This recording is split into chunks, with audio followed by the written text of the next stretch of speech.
Hello friends, मैं Akbar sir from Bihar. आज हम लोग एक बार फिर वर्ब के फॉर्म को जानेंगे कि किस तरह से वर्ब 1 को वर्ब 2 में एवं वर्ब 3 में कन्वर्ट करते हैं। और हमने पिछले वीडियो में कम से कम 3 नियम को बताए थे और आज कुछ नियम्स को पढ़ेंगे।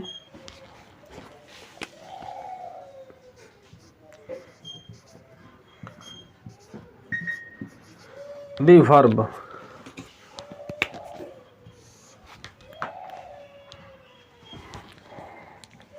रूल 4।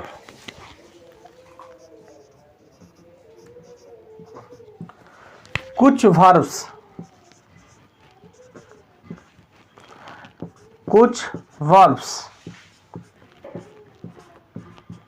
कौन सा वर्ब्स? तो वर्ब 1, जिसको हम लोग प्रेजेंट फॉर्म ऑफ वर्ब भी कहते हैं। समझे? इसी से V2 और V3 में हम लोग को कन्वर्ट करना है। तो कुछ वर्ब्स के अंत में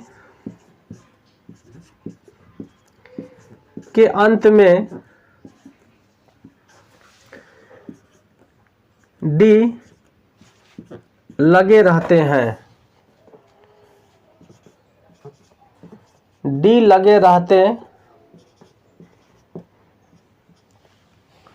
लगे रहते हैं तब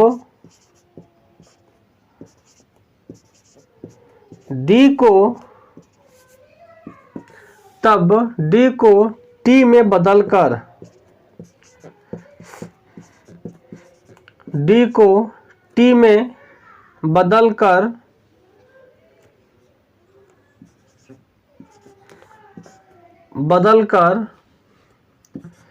V2 या V3 बनाते हैं। जैसा कि आप देख सकते हैं, यहाँ पर दिया हुआ है कि वर्ब 1 के अंत में अगर डी रहेगा, डी एग्जाम्पल में लेते हैं हम लोग। एक वर्ड है सेंड। आपने सेंड का नाम सुना ही होगा। इसका मतलब होता है भेजना। समझे? जो काम को हम लोग कर देते हैं वो होता है पास्ट, यानी सेंड। तो उसमें क्या होता है कि डी की जगह पर टी जो है लग जाता है। V2 और एक लेते हैं V3। इसका V2 होगा आपका सेंट, V3 होगा आपका सेंट। यानी कि जो डी है आपका टी में चेंज कर गया। तो सेंड का V2 सेंट होगा और इसका V3 होगा आपका सेंट। उसी प्रकार से एग्जाम्पल एक और लेते हैं हम लोग। एक बिल्ड है। बिल्ड का मतलब होता है निर्माण करना या फिर घर बनाना। बात समझे? इसका भी क्या होगा आपका बिल्ड का, यहाँ डी है, इसको हम टी कर देंगे, बिल्ड, उसके बाद बिल्ड। सेंड का सेंट, बिल्ड का बिल्ड और बिल्ड। और भी देखते हैं हम लोग। बेंड मतलब झुकना, इसका होगा बेंट और V3 होगा आपका बेंट।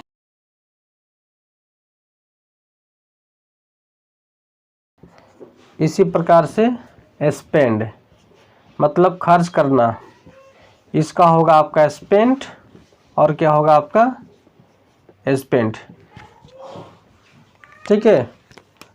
4 एग्जाम्पल्स काफ़ी हैं समझने के लिए। हमने डी को टी में चेंज किया तो बिल्ड का बिल्ड हो गया। बेंड में भी डी को हमने टी में चेंज किया तो बेंड का बेंट हो गया। और स्पेंड में जो डी है उसको भी हमने टी में चेंज किया तो स्पेंड हो गया। आपका V2 और V3 जो है इस वाले रूल्स का इस तरह से बनेंगे। अब चलते हम लोग नेक्स्ट रूल 5 पर। तब तक के लिए इसको हम इरेज करते हैं।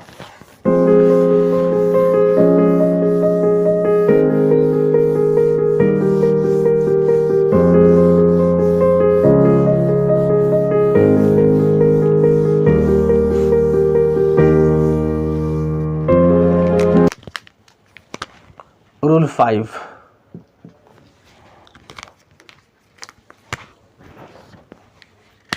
कुछ वर्ब्स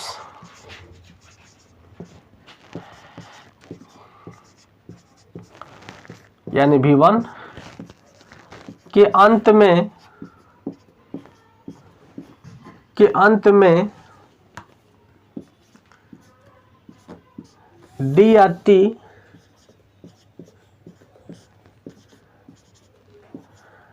लगे रहते हैं, डी या टी लगे रहते हैं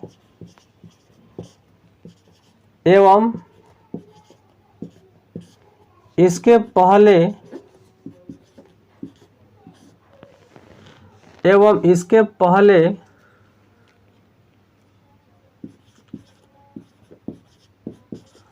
डबल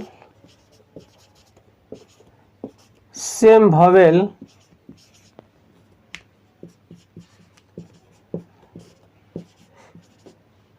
दिया रहे तो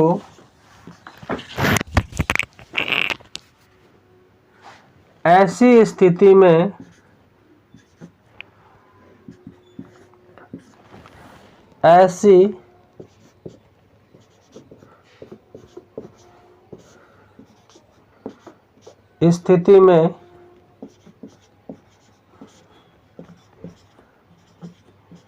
एक वॉवेल को हटाकर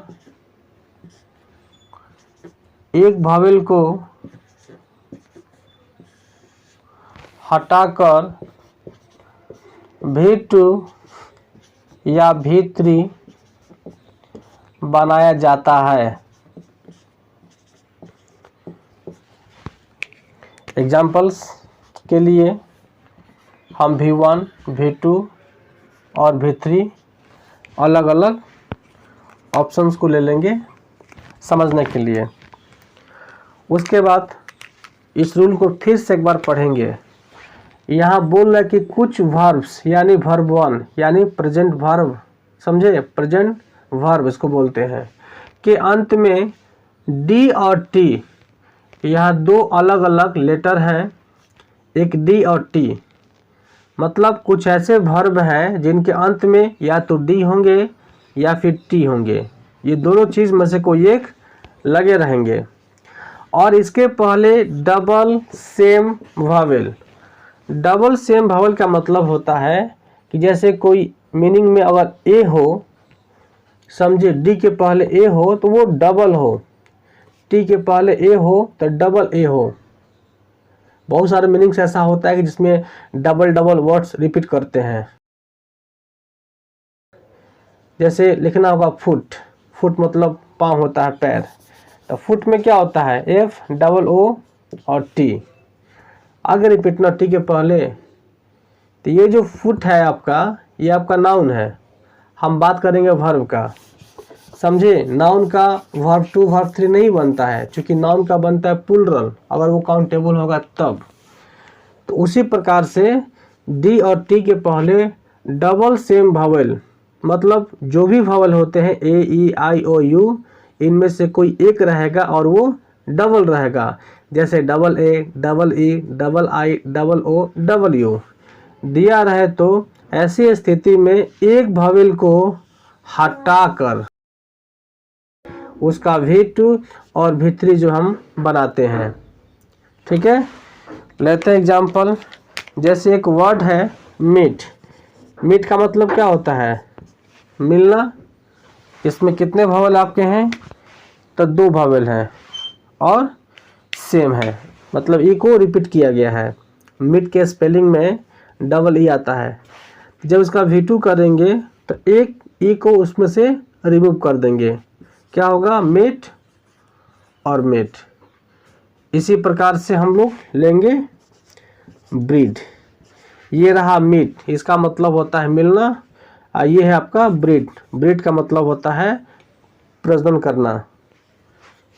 क्या होगा ब्रीड का, ब्रेड और ब्रेड, ये दोनों ई पर हो गया है। एक लेते हैं हम लोग ओ पर ले लेते हैं, ओ पर SHOOT, शूट का मतलब होता है गोली मारना, इसका होगा शॉट और V3 भी होगा आपका शॉर्ट। आप देख सकते हैं किस तरह से डबल सेम वॉवेल वाले वर्ब का जो V2 है उसमें से एक वॉवेल को हटा करके हम लोग उसका V2 और V3 जो है यहाँ पर बनाए हुए हैं। क्लियर? अब चलते हम लोग हैं नेक्स्ट रूल 6 पर। रूल 6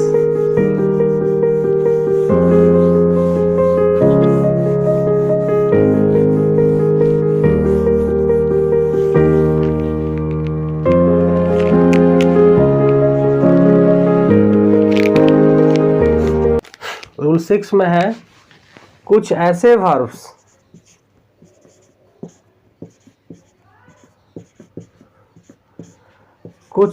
वर्ब्स हैं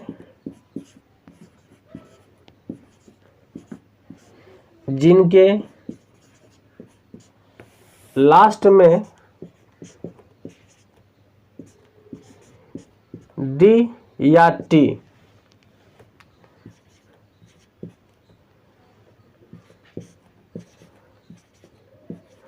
लगे रहते हैं तो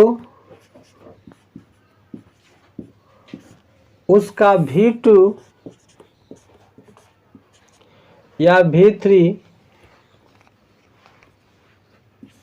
जो फॉर्म होगा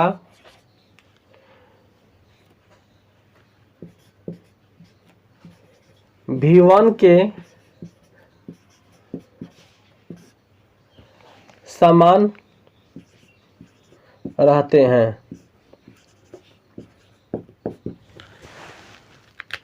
यहाँ पर ध्यान देने योग्य बात है, कुछ ऐसे भी वर्ब हैं जिनके अंत में डी या टी लगे रहेंगे। जो रूल आपका 5 था लगभग वही है।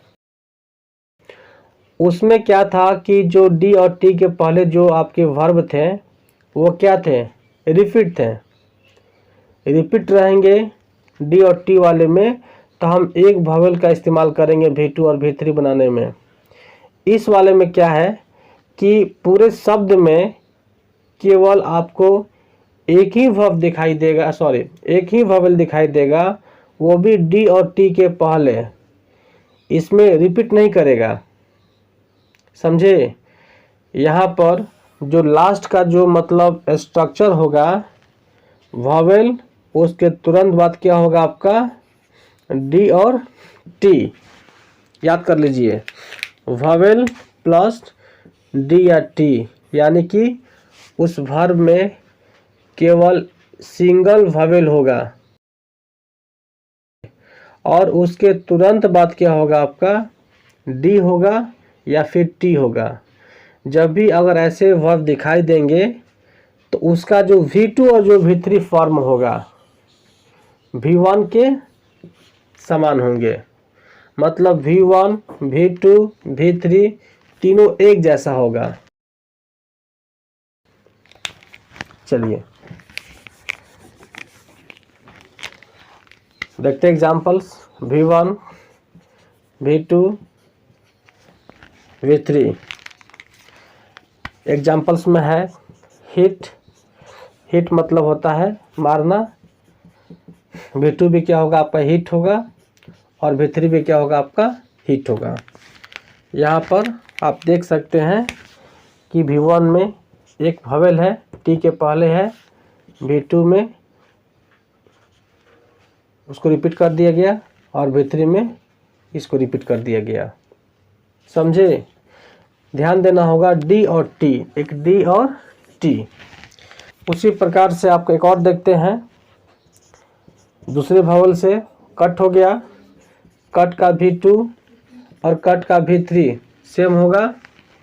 एक और लेते हैं वेट, मतलब गीला करना, इसका क्या होगा वेट होगा और V3 क्या होगा आपका वेट होगा।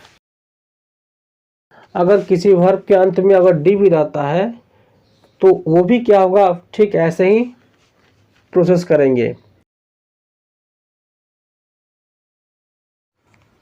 यानी कि डी के पहले भी अगर कोई सिंगल वोवेल दिखाई देता आपको है तो उसके V2 में और उसके V3 में क्या कीजिएगा, आप उसको रिपीट कर दीजिएगा।